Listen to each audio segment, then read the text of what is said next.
কর্তব্যরত অবস্থায় বর্ধমান মেডিকেল কলেজের এক নার্সিং স্টাফকে মারমুখী অবস্থায় হুমকি ও গালিগালাজ করার অভিযোগ উঠল রোগীর পরিজনদের বিরুদ্ধে।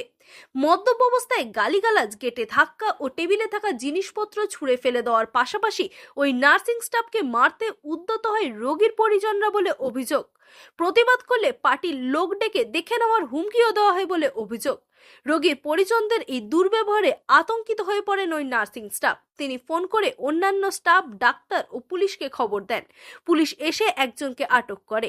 সোমবার সন্ধ্যায় ঘটনাটি ঘটেছে বর্ধমান মেডিকেল কলেজ ও হাসপাতালের মানসিক বিভাগে। পুলিশ সূত্রে জানা গেছে, অভিযোগের ভিত্তিতে ঘটনায় জড়িত থাকার অভিযোগে বর্ধমান শহরের বাহির সরমঙ্গলাপাড়া এলাকার শেখ চাঁদ বলে এক যুবককে আটক করা হয়েছে। এদিকে ঘটনায় আতঙ্কিত হাসপাতালের অন্যান্য নার্সিং স্টাফ ও জুনিয়র ডাক্তাররা। নিরাপত্তার দাবি জানাচ্ছেন তারা।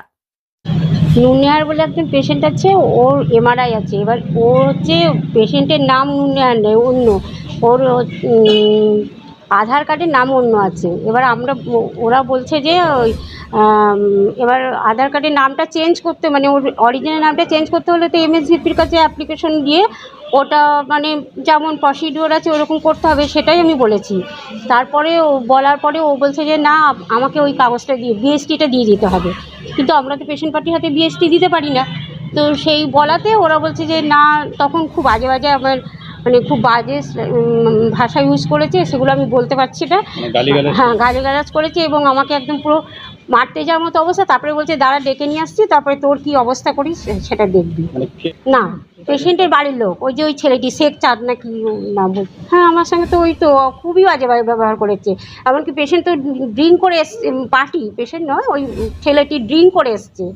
এবার দেখুন, সেই মুহূর্তে হচ্ছে ডায়েটের ভাই চলে গেছে, এবার গেটটা খোলা ছিল, ওরা ঢুকে গেছে। এবার আমি একা আর আমাদের একজন ডুবডি দাদা ছিলেন। এবার আমরা কি করব বলুন?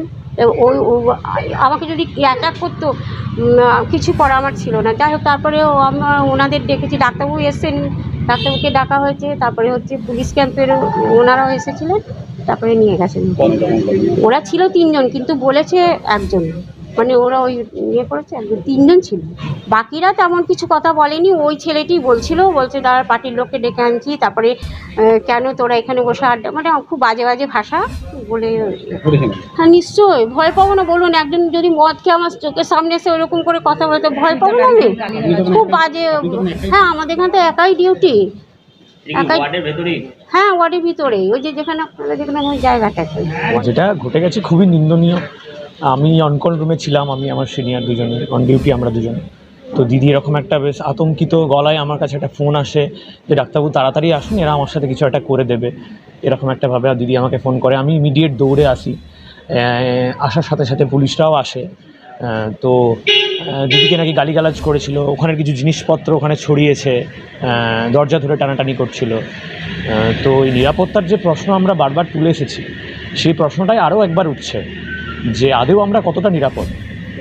আমরা যে নিরাপত্তা দিয়েছে সরকার বলছে, বা কর্তৃপক্ষকে এই ব্যাপারে আমরা অনেকবার জানিয়েছি, আমাদের এই ডিপার্টমেন্টে এই সমস্যাটা আছে, এখানে অনেক অ্যাগ্রেসিভ পেশেন্টও থাকে বা তাদের বাড়ির লোক। এই অরক্ষিত অবস্থায় একদম দিদি 3 তলার একটা জায়গায় একা বসে থাকেন রাত্রিবেলা।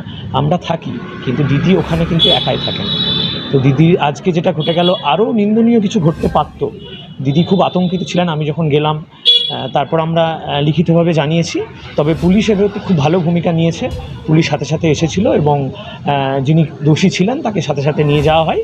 এবং আরেকটা যেটা বলার ব্যাপার, উনি মদ খেয়েছিলেন। তো মদ খেয়ে একজন ব্যক্তি কিভাবে হসপিটালের মধ্যে ঢুকে গেলেন, উপরন্তু উনি কীভাবে 3 তলায় পৌঁছে গিয়ে একজন নার্সিং অফিসারকে হুমকি দিয়ে এলেন, এটা একটা ভাববার বিষয়। আমরা প্রায় মারমুখী অবস্থায়, হ্যাঁ প্রায় মারমুখী অবস্থায়, হয়তো আমরা ঠিক সময় না এলে আরও খারাপ কিছু ঘটতে পারত, বা পুলিশ ঠিক সময় না এলে। তো এটুকুই আর কি, আমাদের কর্তৃপক্ষের কাছে এটুকুই দাবি, আমরা যেন একটা সুস্থ পরিবেশ পাই পরিষেবা দেওয়ার। পরিষেবা আমরা দিতে চাই, প্রথম দিন থেকে দিতে চেয়ে এসেছি এবং এখনও দিয়ে চলেছি। আজও আমরা অন ডিউটি আছি। তো এটুকুই দাবি, একটা সুস্থ পরিবেশ আমাদেরকে উপহার দেওয়া হোক।